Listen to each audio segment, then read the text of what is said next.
एक कुत्ते ने स्त्रियों के बारे में बताई 3 गंदी बातें। कड़वी हैं परंतु सत्य हैं।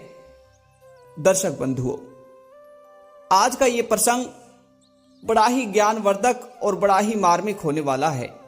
श्रोताओं, आज की इस कहानी में एक कुत्ते ने भगवान शिव को 3 ऐसी बातें बताई हैं जो समस्त स्त्रियों को अवश्य सुननी चाहिए। श्रोता बंधुओं, यदि इस कहानी की कोई भी बात आपको कड़वी लगे तो हमें माफ अवश्य कीजिएगा, परंतु इस कहानी में बताई गई जो भी बातें हैं वे 100% सत्य हैं। श्रोताओं, इस कहानी के साथ कहानी की समाप्ति तक बने रहे, क्योंकि आप सभी को तो पता ही है, भगवान श्री कृष्ण कहते हैं कि मनुष्य के लिए आधा अधूरा ज्ञान सदा ही घातक होता है। श्रोताओं, यदि अभी तक आप लोगों ने ज्ञानवर्धक कहानी चैनल को सब्सक्राइब नहीं किया तो चैनल को सब्सक्राइब अवश्य करें बंधुओं, क्योंकि आप सभी दर्शक भाइयों के मित्रों के एक सब्सक्राइब करने से हमारा परिवार बढ़ता है, हमारा मनोबल बढ़ता है, जिससे हम आप लोगों के लिए और भी इसी तरह नई नई ज्ञानवर्धक कहानियां लाने का प्रयास करते रहते हैं। मित्रों, आइए इस कहानी के माध्यम से जानते हैं आखिर किस प्रकार से कुत्ते ने कलयुग की समस्त स्त्रियों के बारे में कौन सी ऐसी 3 बातें बताई हैं जो कड़वी हैं मगर सत्य हैं। श्रोताओं, एक बार किसी एक नगर में एक सेठ के यहां एक कुत्ता रहा करता था। वह कुत्ता अपने कार्य के प्रति बड़ा ही अधीन था। वह हमेशा अपने सेठ के घर के बाहर बंधा रहा करता था। दिन और रात अपने सेठ के घर की, अपने मालिक के घर की हमेशा सुरक्षा किया करता था, और उसका जो मालिक था वह भी उसकी अच्छे से देखरेख किया करता था। श्रोताओं, एक दिन अचानक से कुत्ते की मृत्यु हो गई। जब उसकी आत्मा भगवान की शरण में पहुंची तो भगवान की शरण में पहुंचते ही भगवान उस कुत्ते से कहते हैं कि तुमने अपने जीवन काल में बहुत ही अच्छे कर्म किए हैं। तुमने अपने जीवन काल में सदा अपने मालिक के तरफ वफादारी निभाई है, और मैं तुम्हारी इस वफादारी, इन अच्छे कर्मों की वजह से तुमसे बहुत प्रसन्न हूं। अब मैं चाहता हूं कि तुम्हारे इन अच्छे कर्मों की वजह से ही तुम्हें पृथ्वी लोक पर सबसे सर्वश्रेष्ठ योनि, मनुष्य योनि में भेज दूं। क्या तुम्हें यह स्वीकार है? श्रोताओं, अब तो भगवान की बात सुनकर भी वह कुत्ता प्रसन्न नहीं था। वह भगवान से कहता है कि प्रभु, खैर, मैंने अपने जीवन काल में अपने मालिक के प्रति खूब वफादारी निभाई। मैंने अपने जीवन में कभी बुरे कर्म नहीं किए, परंतु प्रभु, आखिर आप ही बताओ, मैंने ऐसा कौन सा बुरा कर्म कर दिया जिसकी वजह से आप मुझे मनुष्य योनि में भेज रहे हैं? प्रभु, मनुष्य योनि में आप मुझे मत भेजिए। भले ही आप मुझे पुनः एक कुत्ता योनि में ही भेज दो, मैं उसे स्वीकार कर लूंगा, परंतु एक मनुष्य पापी योनि में मुझे ना भेजिए। दर्शक बंधुओं, अब तो कुत्ते की ऐसी बात को सुनकर भगवान भी चकित रह जाते हैं।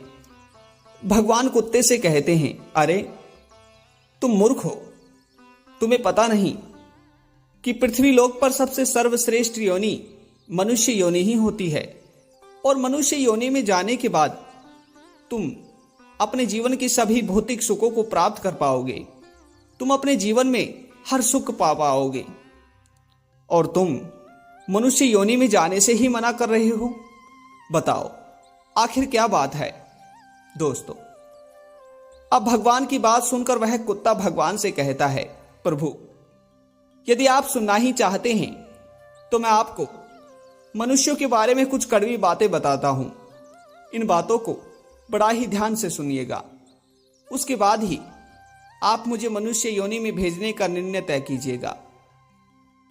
बंधुओं, तभी वह कुत्ता भगवान से कहता है, प्रभु, एक बार नलपुरी नगरी में एक ब्राह्मण के घर में एक पुत्र प्राप्ति होती है।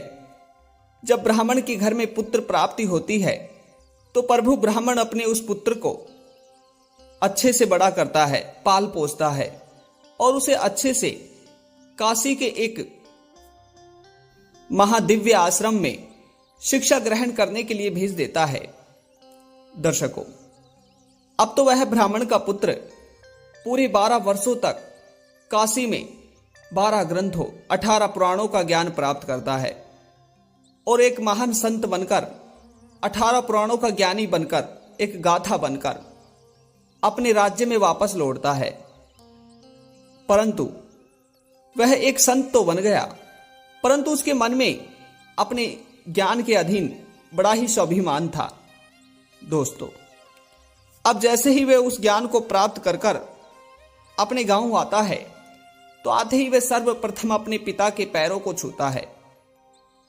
और जब वह अपने पिता के पैरों को छूता है तो पिता से कहता है, पिताजी, आज मैं पूरे 12 वर्षों के बाद काशी से पूरे 18 पुराणों का ज्ञान प्राप्त कर कर आया हूं और मुझे लगता है कि पिताजी, अब तो हमारे राज्य क्या बल्कि गांव के आसपास कोई ही ऐसा मेरे बराबर होगा जिसे पूरे 18 पुराणों का ज्ञान प्राप्त हो। श्रोताओ, अब अपने पुत्र की इस घमंड भरी बातों को सुनकर उसका वह ब्राह्मण पिता अपने पुत्र से कहता है कि अच्छा, यदि वास्तव में तुमने 18 पुराणों का ज्ञान प्राप्त किया है और वास्तव में तुमने अपने जीवन में एक संत साध्वी जीवन को प्राप्त किया है, तो मैं तुमसे एक प्रश्न पूछता हूं और तुम मेरे इस प्रश्न का जवाब यदि दे देते हो तो मैं तुम्हारी इस बात को भली भांति मान लूंगा कि तुमने वास्तव में 18 पुराणों का ज्ञान प्राप्त किया है। बंधु, अब उस संत का ब्राह्मण पिता अपने पुत्र से कहता है कि पुत्र, बताओ, आखिर पाप का बाप कौन होता है?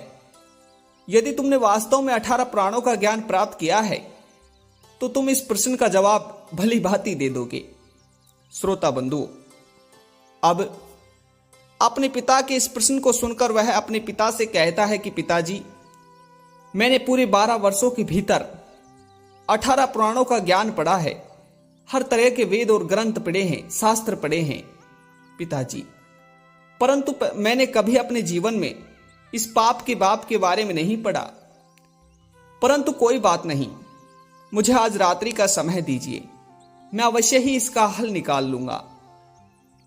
मित्रों, अब पूरी रात्रि हो जाती है। वह संत अपने पिता को इस प्रश्न का हल देने के लिए पूरी रात्रि अपने ग्रंथों को देखता है, परंतु उसे इस पाप के बाप के बारे में कहीं पता नहीं लगता। अब तो थोड़ी ही देर में भोर होने ही वाली थी और देखते ही देखते भोर हो गई। अब वह संत अपने पिता के पास जाता है और पिता के पास जाकर अपने पिता से कहता है, पिताजी, मुझे माफ कीजिएगा, मुझे लगता है कि 18 पुराणों का ज्ञान प्राप्त करने के बाद भी मैं अभी भी ज्ञान रहित हूं। मैं आपके इस प्रश्न का हल नहीं ढूंढ पाया। पिताजी, मैं चाहता हूं कि अब पूरे 12 वर्षों के लिए और मैं काशी चला जाऊं और मैं आपके इस प्रश्न का हल लेकर ही वापस लौटूं। दर्शक बंधुओं, अब अपने पिता से आज्ञा प्राप्त कर वह काशी के लिए वापस चल देता है। अब तो चलते चलते उसे रात्रि होने को होती है, तो वह जंगल में ही अपने पोटली को रखकर और उस पर सिर रखकर रात्रि वहीं बिताने लगता है। अब जैसे ही सुबह भोर होती है तो वह गांव के रास्ते होकर काशी की तरफ निकल रहा था। तभी तेज धूप पड़ रही थी, उसे तेज प्यास भी लग रही थी। तभी वह इधर उधर देखता है, यदि कहीं उसे जल का व्यवस्था मिल जाए तो भगवान का ध्यान होगा। श्रोताओ, अब उसे कहीं घर दिखाई नहीं देते। तभी उसे एक टूटी फूटी कुटिया दिखाई पड़ती है, तो वह उस कुटिया के गेट के जाकर बजाने लगता है। जब वह उस कुटिया के गेट को बजाता है तो उस कुटिया से एक सुंदर स्त्री निकल कर आती है। बंधुओं, अब जैसे ही वह सुंदर स्त्री वहां से निकल कर आती है तो वह संत उस सुंदर स्त्री से कहता है कि हे सुंदरी, मुझे बहुत जोर से प्यास लगी है और मुझे जल पीना है। तुम्हारी बहुत मेहरबानी होगी यदि हमें जल पिलाओ तो। दर्शक बंधुओं, अब तो उस संत की बात को सुनकर वह सुंदर स्त्री कुटिया के भीतर जाती है और एक जल का लोटा लाकर उस संत को जल पिला देती है। बंधुओं, जैसे ही संत जल पीकर अपने मुंह को पूछता है तो मुंह पूछते ही वह संत उस स्त्री से कहता है, हे सुंदर स्त्री, मुझे तो तुम कोई राजा की ही पुत्री दिखाई पड़ती हो, आखिर तुम कौन हो? श्रोताओं, तभी वह स्त्री कहती है कि हे संत, मैं एक वेश्या हूं। बंधुओं, जैसे ही संत ने उस स्त्री के मुख से वेश्या का नाम सुना तो उसके मुंह से वापस उल्टियां होने लगी। वो बार बार अपने सिर को खुजलते हुए कहने लगा, घोर अनर्थ हो गया, मैंने एक वेश्या के हाथों से जल पी लिया। हे वेश्या, यदि तुम वाकई में वेश्या ही हो तो तुमने मुझे पहले ही क्यों नहीं बताया?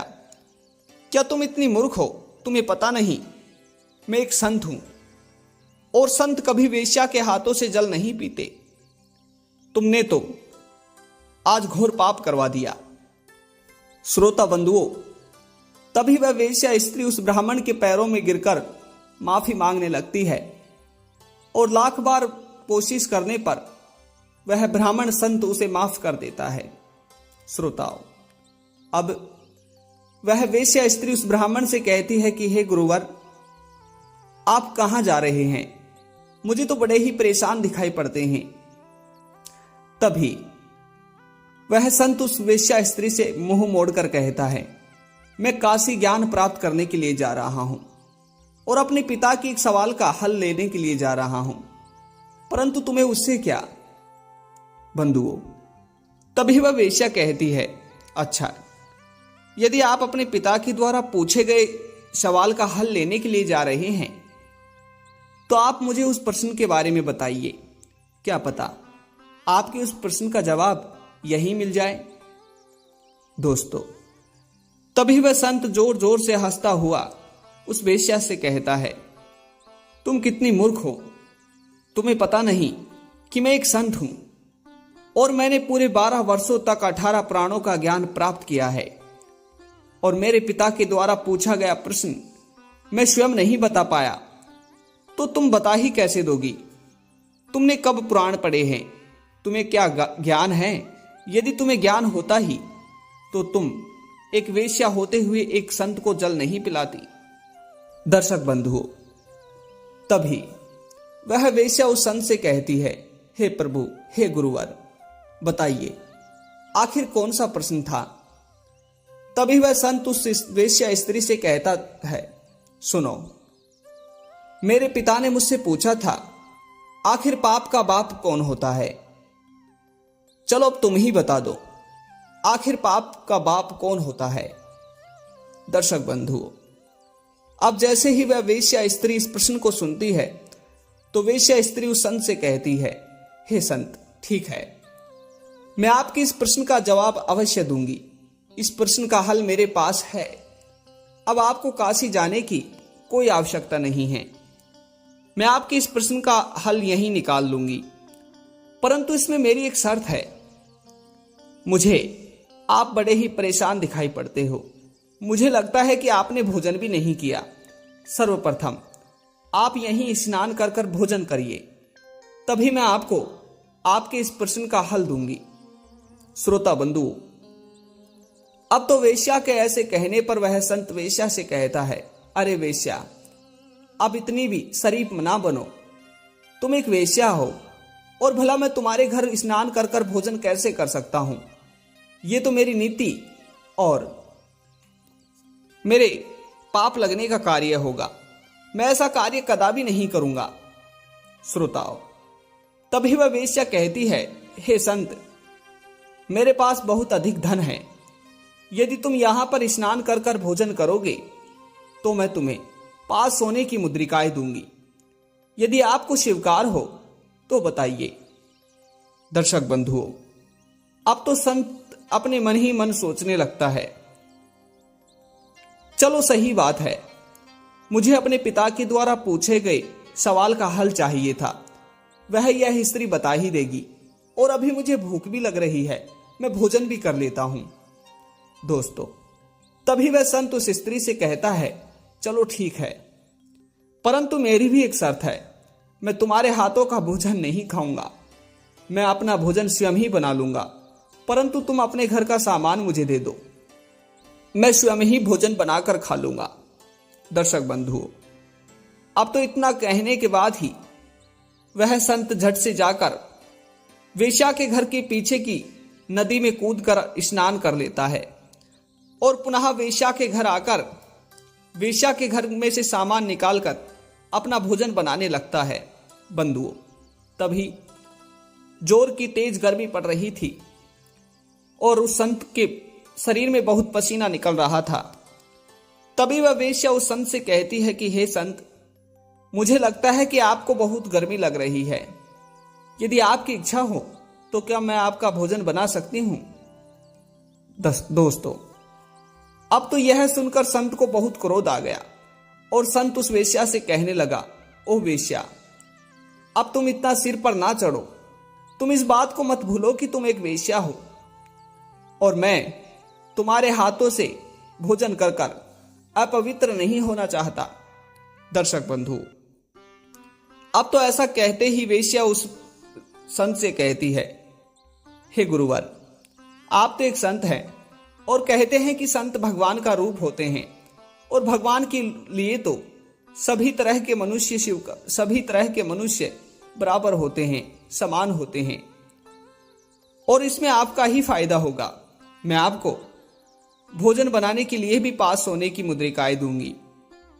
दोस्तों, अब तो वह संत दोबारा सोचने लगा और सोचा कि चलो ठीक है भाई, 5 सोने की मुद्रिकाएं मुझे भोजन करने के लिए मिल रही हैं, देने के लिए नहीं, तो मुझे यह स्वीकार कर लेना चाहिए। बंधुओं, अब तो वह वेश्या उस संत के लिए भोजन भी बना देती है और जैसे ही संत भोजन करने वाला था तो वेश्या संत के हाथ को रोक देती है और संत से कहती है, हे संत, मैंने अपने जीवन में बहुत पाप किए हैं, बहुत अलग अलग प्रकार के पुरुषों के साथ दुष्कर्म किया है, मैं बहुत ही पापनी हो चुकी हूं, क्या आप मेरे हाथों से भोजन करेंगे? इससे मेरे जीवन के सारे पाप धुल जाएंगे और इसके बदले में मैं आपको 5 और सोने की मुद्रिकाएं दूंगी। दर्शक बंधु, अब तो संत विचार करने लगा, चलो ठीक है, अब तो मेरे पास 15 सोने की मुद्रिकाएं हो जाएगी, मैं धनवान भी बन जाऊंगा और अपने पिता को सवाल का जवाब देकर ज्ञानी भी बन जाऊंगा। श्रोताओ, अब वह संत उस वेश्या के हाथ से भोजन करने के लिए तैयार हो जाता है और वेश्या एक निवाला तोड़कर जैसे ही उस संत के मुख में देने ही वाली थी कि वेश्या उस निवाले को वापस गिराकर संत को जोर से थप्पड़ मार देती है। श्रोता बंधुओं, संत को जैसे ही थप्पड़ लगता है तो संत झट से खड़ा हो जाता है और लाल पीला होकर उस वेश्या स्त्री से कहता है कि हे वेश्या, आखिर तुमने थप्पड़ क्यों मारा? यदि तुम भूल गई हो कि मैं एक संत हूं और तुमने ये जानते हुए भी मुझे थप्पड़ मारा है, मैंने तो तुम्हारे कहने के अनुसार ही भोजन किया था। दोस्तों, तभी वह वेश्या स्त्री संत से कहती है, हे संत, मैं मानती हूं कि आप एक संत हैं, आपने 18 पुराणों का ज्ञान प्राप्त किया है, परंतु आप कैसे भूल गए कि मैं एक वेश्या हूं और आप एक संत हैं? आप एक संत होते हुए भी मेरे हाथों से भोजन किए हो, भला इस समय आपको पाप नहीं लगा? दर्शक बंधुओं, संत अपने इस लालच को लेकर बहुत दुखी हो गया। तभी वह वेश्या स्त्री संत से कहती है, सुनो, तुमने पूछा था कि मेरे पिता ने प्रश्न पूछा है, आखिर पाप का बाप कौन होता है? तो सुनो, पाप का बाप होता है लालच। जिस मनुष्य में लालच आ जाता है तो वह किसी भी तरह का पाप कर सकता है। देखो, मुझे ही देख लो, मेरे पास धन की कमी थी तो मैंने पुरुषों के साथ दुष्कर्म कर कर धन कमाया। और मैंने दुष्कर्म किस वजह से किया? केवल लालच में आकर इसलिए मनुष्य हर काम, हर गलत काम, हर पाप लालच में आकर ही करता है और इसीलिए पाप का बाप लालच ही होता है। दर्शक बंधुओं, इसी तरह वह कुत्ता भगवान को ये कहानी सुना रहा होता है। तभी वह कुत्ता भगवान से कहता है कि प्रभु, ये लालची होते हैं मनुष्य। अब दूसरा सुनिए। एक बार एक राजा के 4 सैनिक थे। हे भगवान, एक राजा के एक बार 4 सेनापति थे।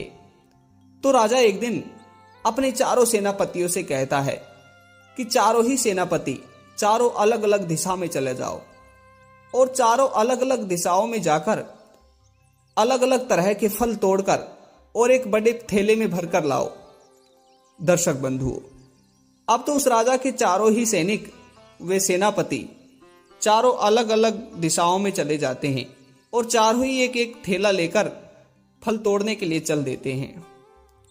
अब जो पहले नंबर का सेनापति था, उसने अच्छे अच्छे फलों को तोड़कर और उस थैले में भर लिए। उसने सोचा कि राजा साहब खाएंगे तो मुझे अच्छे ही फल तोड़ने चाहिए, क्या पता राजा साहब प्रसन्न होकर मुझे इनाम के तौर पर कुछ सोने के सिक्के ही दे दे। बंधुओं, उधर जो दूसरा सेनापति था, उसने एक उस थैले में नीचे पत्थर भर लिए और उस थैले के ऊपरी हिस्से में कुछ फल भर लिए। उसने सोचा कि राजा साहब केवल उस थैले को ऊपर से ही देखेंगे, नीचे से कौन सा भला राजा साहब इसे देखेंगे।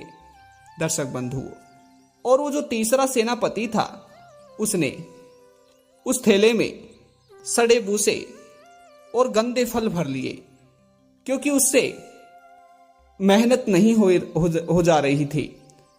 यदि वह अच्छे फल तोड़ना चाहता तो उसे पेड़ के ऊपर के हिस्से में चढ़ना पड़ता था, इसलिए उसने नीचे गिरे हुए फलों को ही उसमें भर लिया। और जो चौथा सेनापति था, उसने सोचा कि राजा साहब कौन सा इन फलों को देखेंगे और कौन सा खाएंगे, मैं तो इसमें पत्ते ही भर लेता हूं। दर्शक बंधुओं, अब तो राजा के चारों ही सेनापति अपने अपने थैलों को लेकर और कंधे पर लांघकर राजा साहब के पास आ जाते हैं।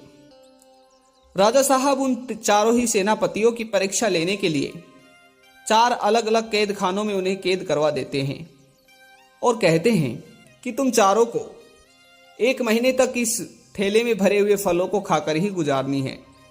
दर्शक बंधुओं, अब तो राजा साहब का जो पहला सेनापति था, वह तो उस थैले में भरे ताजे फलों को खाकर पूरा 1 महीना निकाल लेता है, और जो राजा साहब का दूसरा सेनापति था, वह उन अच्छे अच्छे फलों को खाकर कुछ ही दिन जीवित रहता है। उसके बाद तो केवल थैले में पत्थर ही भरे थे। और जो राजा साहब का तीसरा सेनापति था, उसने अपने थैले में खराब फल भर रखे थे और उन खराब फलों को खुद ही खाकर वह बीमार पड़कर मृत्यु को प्राप्त हो जाता है। श्रोता बंधुओं, उधर जो राजा साहब का चौथा सेनापति था, वह तो केवल 3 दिन ही जीवित रहता है और उसके बाद मृत्यु को प्राप्त हो जाता है। श्रोता बंधुओं, इस तरह कुत्ता भगवान से कहता है कि प्रभु देखिए, मनुष्य किस तरह से अपने ही मालिक के लिए कुआं खोदता है, और प्रभु मैं नहीं चाहता कि अपने मालिक के लिए मैं कुआं खोदूं। प्रभु, इसी तरह आप एक त्रिया चरित्र की कहानी और सुन लीजिए। दोस्तों, तभी वह कुत्ता कहता है कि प्रभु, किसी एक नगर में एक रामू नाम का एक व्यक्ति रहा करता था। रामू हर समय मदिरा पीकर व्यस्त रहा करता था और नशे की हालत में धुत रहा करता था। प्रभु, रामू की जो पत्नी थी, वह अपने पति से बहुत प्रेम करती थी, परंतु उसका पति हमेशा नशे में धुत रहा करता था, जिसकी वजह से वह अब तो गैर मर्दों में आसक्त रहने लगी। हे प्रभु, एक दिन एक संत जंगल के रास्ते होकर गुजर रहे थे। तभी उसी समय रामू अपनी पत्नी के साथ जंगल के रास्ते शहर की तरफ जा रहा था। जैसे ही उस संत को रामू और उसकी पत्नी जाते हुए दिखे, तो प्रभु उस संत ने रामू से कहा, हे पुत्र, मुझे अभी बड़ी दूर जाना है और चलते चलते मुझे रात्रि हो गई है। यदि तुम्हारी आज्ञा हो तो क्या आज रात्रि मैं तुम्हारे ही यहां बिता सकता हूं। श्रोता बंधुओं, संत की बात सुनते ही रामू संत से कहता है, हां, अरे धन्य सौभाग्य हमारे जो आप जैसे संत आज हमारे घर ठहरेंगे। हे संत, आप हमारे घर चलिए, आज रात्रि का भोजन खाइए और आराम से विश्राम कीजिए और दूसरे दिन सुबह होते ही आराम से निकल जाइएगा। दर्शक बंधुओं, अब तो रामू अपनी पत्नी से कहता है, अरे भाग्यवान, तुम इन संत महाराज को लेकर हमारे घर चलो और इनके लिए अच्छे से बिस्तर लगाकर अच्छे से भोजन खिला देना। तब तक मैं दूसरे नगर में जाकर मदिरा पीकर आता हूं। श्रोता बंधुओं, अब तो रामू मदिरा पीने के लिए दूसरे नगर की तरफ चला जाता है। उधर कुत्ता भगवान से कहता है कि प्रभु, उधर रामू की पत्नी उस संत को लेकर अपने घर चली जाती है और अपने घर जाकर संत के लिए अच्छे से बिस्तर लगाकर फटाफट से भोजन बनाने लगती है। वह भोजन इसलिए जल्दी बना रही थी क्योंकि उसे रात्रि को अपने प्रेमी से मिलने के लिए भी जाना था। श्रोताओ, अब तो रामू की पत्नी फटाफट से संत के लिए भोजन बनाकर और अच्छे से सज धज कर अपने प्रेमी से मिलने के लिए जंगल की तरफ जा रही थी।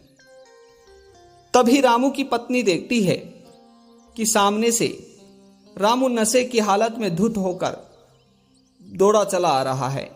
बंधुओं, अपने पति को आते देख रामू की पत्नी पुनः लौटकर अपने घर झटपट से आकर अपने बालों को फैला लेती है, अपने अच्छे वस्त्रों को उतारकर पुराने वस्त्र पहन लेती है। बंधुओं, उधर जैसे ही रामू अपने घर आकर पहुंचता है तो रामू जैसे ही अपनी पत्नी की तरफ देखता है तो रामू अपनी पत्नी को पकड़कर अपने घर से बाहर एक खंबे से लाकर बांध देता है। प्रभु, अपनी पत्नी को खंबे से बांधने के बाद रामू अपनी पत्नी से कहता है, हे वेश्या स्त्री, हे कलंकनी, अभी जब मैं रास्ते से आ रहा था तो तुम सज धज कर कहां जा रही थी? और मैंने तो गांव के लोगों के मुख से बहुत बार सुना है कि तुम मेरी गैर हाजिरी में किसी से मिलने के लिए जाती हो। मुझे तो लगता है कि वे लोग सत्य ही कह रहे थे और आज तो मैंने तुम्हें जाते हुए भी देख लिया। अब मुझे बताओ, आखिर तुम कहां जा रही थी? बंधुओं, तभी रामू की पत्नी रामू को कुछ नहीं बताती है। रामू नशे की हालत में धुत था, अपनी पत्नी को घर के बाहर खंबे से बांध देता है और भीतर जाकर सो जाता है। श्रोता बंधुओं, उधर थोड़ी ही देर बाद रामू की पत्नी की एक सहेली, जो एक बर्तन बनाने वाले की पत्नी थी, वह उसके पास आती है और उससे कहती है कि ए बहन, ये तुम्हें किसने बांध दिया? क्या बात है, तुम यहां पर बंधी हुई हो और वहां जंगल में मरकट के पेड़ के पास तुम्हारा प्रेमी तुम्हारा इंतजार कर रहा है, क्या तुम्हें उससे मिलने नहीं जाओगी? दर्शक बंधुओं, तभी रामू की पत्नी कहती है, अरे बहन, क्या करूं, तुम ही देख लो, मेरे पापी पति ने तो मुझे इस खंबे से बांध रखा है और पता नहीं अभी तो ये मेरे साथ क्या क्या करेगा। अब तुम ही बताओ मैं कैसे जाऊं अपने प्रेमी से मिलने। दोस्तों, तभी वह बर्तन बनाने वाले की पत्नी रामू की पत्नी से कहती है, अच्छा ठीक है, यदि तुम यहां पर बंधी हुई हो तो ऐसा करते हैं, तुम मेरे वस्त्रों को पहन लो और मैं तुम्हारे कपड़ों को पहनकर तुम्हारी जगह यहां खंबे से बंध जाती हूं। तब तक तुम अपने प्रेमी से मिलकर जल्दी ही आ जाना। दोस्तों, अब तो उन दोनों ने वैसा ही किया, आपस में कपड़े बदल लिए और रामू की पत्नी अपनी सहेली के कपड़े पहनकर अपने प्रेमी से मिलने चले जाती है। उधर रामू की पत्नी की जगह वह रामू की पत्नी की सहेली उस खंबे से बंध जाती है। श्रोता बंधुओं, अपने मुख पर वह एक लंबा सा घूंघट लगा लेती है और उस खंबे से चुपचाप बंद कर खड़ी होने लगती है। मित्रों, तभी थोड़ी देर बाद में नशे की हालत में धुत होकर रामू अपने हाथ में एक खंजर लेकर उस खंबे के नजदीक आता है और नजदीक आकर उस अपनी पत्नी समझकर उससे कहता है, हे भाग्यवान, अरे कलंकनी, अब तो बता दो, आखिर तुम किससे मिलने के लिए जाती हो और तुम्हारे प्रेमी का क्या नाम है?